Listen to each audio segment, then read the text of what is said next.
We need each other. So today we will talk about why we need each other, and then a challenge for you. And as always, we will end with a feel good story. Welcome to our podcast. Yes, we can. Friends, why do we need each other? Well, I want you to imagine a beautiful village in the middle of a jungle.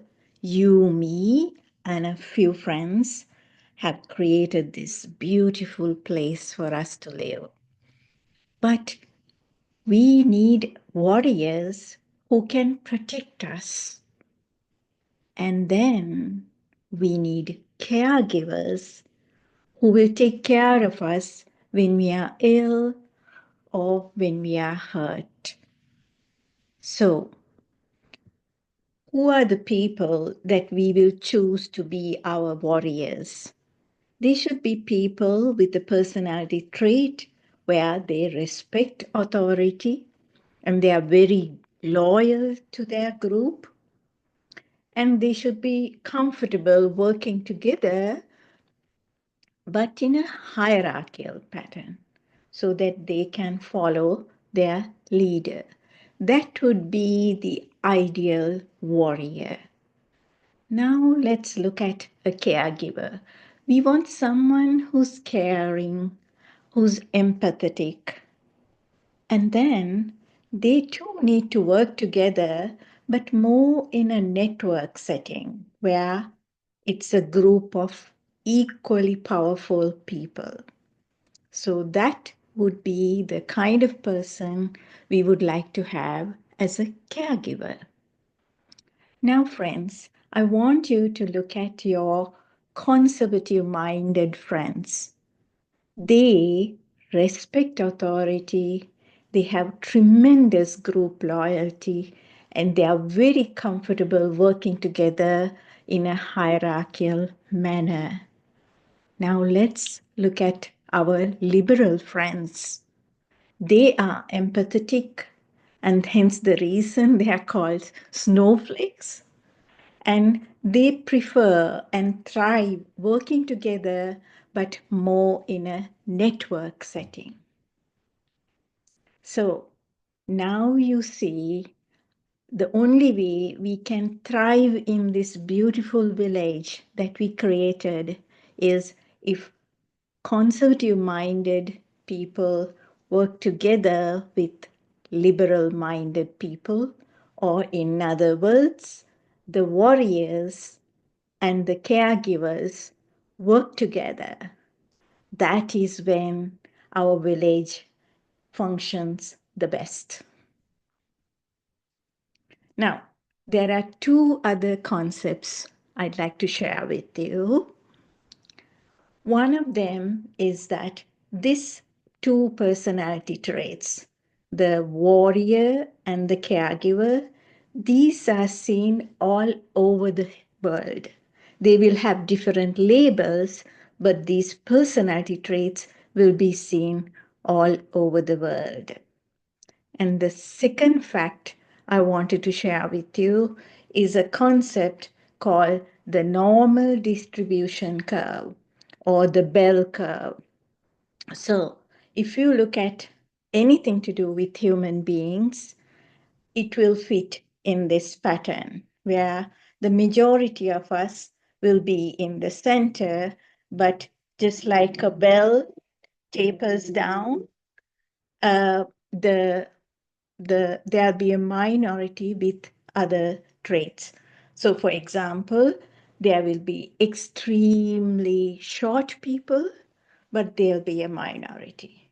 And there'll be extremely tall people, and they will be a minority. Majority of us will be in the center. So that is the normal distribution curve. So when it comes to the caregiver personality trait, the extreme liberal or caregiver personality trait will be seen in a minority. Same is true for the extreme conservative personality trait or the warrior trait.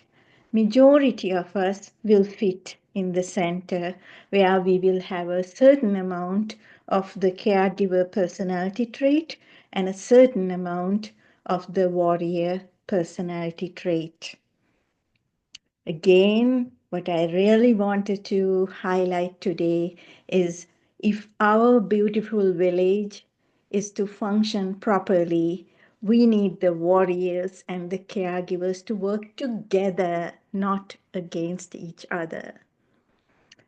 Now, I want to share another concept. Imagine someone who wants to take over our beautiful village. And this you will see throughout the history of the world. They use the same technique over and over again. And the technique is they divide people. And this you will see it over and over again. And now let's look at the warrior trait, people with the warrior personality trait, and how they can be manipulated to separate from folks who have the caregiver personality trait. So remember, they have two good qualities. One is they respect authority. So this is a good trait as long as the folks in a position of authority are good people. Otherwise, warriors can be misled by a person they respect. What about group loyalty? This may lead a person to abandon right and wrong in order to safeguard the interest of the group. So these are the weaknesses in someone with a warrior trait. Now let's look at someone with a caregiver trait. How can they be manipulated? One of the things is a person with the caregiver trait believes in equal power. So if they try to organize themselves in a hierarchical manner, they fail miserably. And therefore, their teams become less efficient. The second thing is they start inviting everybody in, and again, this makes organizing in a hierarchical manner less effective. And finally, the empathy. We will be doing a totally separate podcast on this, but empathetic people can be easily misled by someone who pretends to be hurt. So this is a problem. So these are the personality traits that could be used to separate and divide us so that we lose our beautiful village. Now, a few facts from our previous podcast are relevant to this one as well. So just to remind you, we learned that as kids 0 to 5, we learn by mimicking the people around us. That's how we develop the algorithms in our brain. And then after that, as adults, we develop new ways of looking at the world and new activities by repetition. So just like, say, a sports person, the more they practice, the better they become. But this is true about information and misinformation as well. You see, if you keep hearing the same thing over and over and over again, that can mislead you.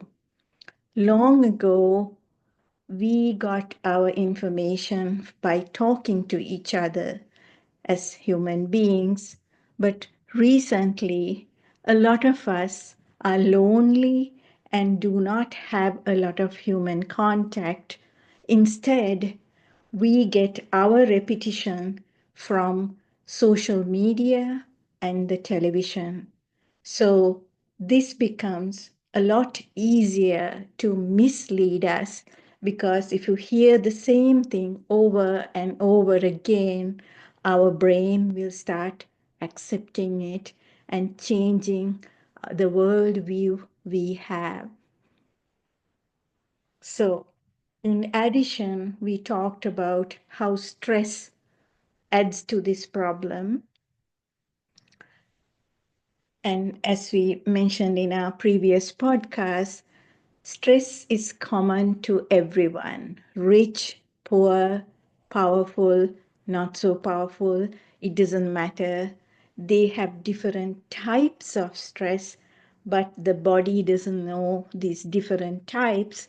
The way that the body reacts is the same. And the biggest thing that we encounter is stress shuts down our frontal lobe, and the frontal lobe is the part of the brain that helps us understand complex problems. Because if you don't understand complex problems, it is hard for us to find solutions for them. And also, it becomes a lot easier for someone outside to come and feed us wrong information with the ulterior motive of separating us so that we lose our beautiful village. So, number one thing you, me, and everybody has to do is we have to learn ways of reducing our stress. And in the future podcasts, we'll be talking a lot about this. And in the previous podcast, we talked about one technique called journaling. Please, I sincerely hope you would have started doing it by now. And I promised you that I will ask a challenge for you all. What I want you to do is next time you encounter someone who has a different point of view or someone who makes you angry, pause for a second and wish them peace of mind. So start practicing that. So now I want to share a real feel good story. This gentleman is from Sri Lanka and he was born in 1864. And the story was told to me by my grandmother, and I loved it from the first time I heard it. So, this gentleman has devoted his life to helping others. And sometime, he had heard about a piece of land that was of historic value, and he wanted to preserve that area for future generations. Unfortunately, this piece of land the owner was apparently a very, very rich and powerful person with a high ego and also was rather greedy. So everybody has told him, oh, it's not going to happen.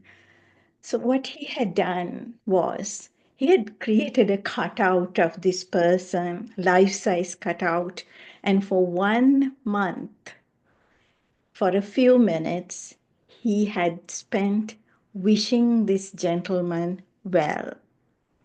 So, in the Eastern cultures, it's called metta or loving kindness meditation. So, and then after 1 month, he had made an appointment and gone and met with this gentleman. And he had immediately agreed to donate the land. So I don't know how true it is, but it is such a wonderful story. I've always cherished hearing it from my grandma. So the lessons we can learn from that is no matter what we embark on doing or whatever the project, it's important to have a strategy. The second thing is we have to understand the team players that will be involved in carrying out whatever it is that we have decided to do.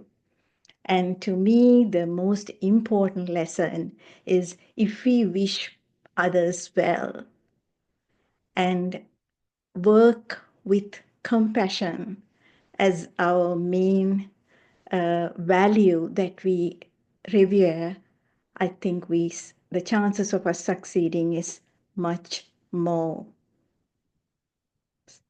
So, friends, our mission is to help 1 million people. So, I sincerely hope you will subscribe and share it with as many people as you can. So, and now you know why we truly need each other. And you also know that we can unite. Yes, we can. Friends, thank you for spending this time with me, and I hope to see you soon.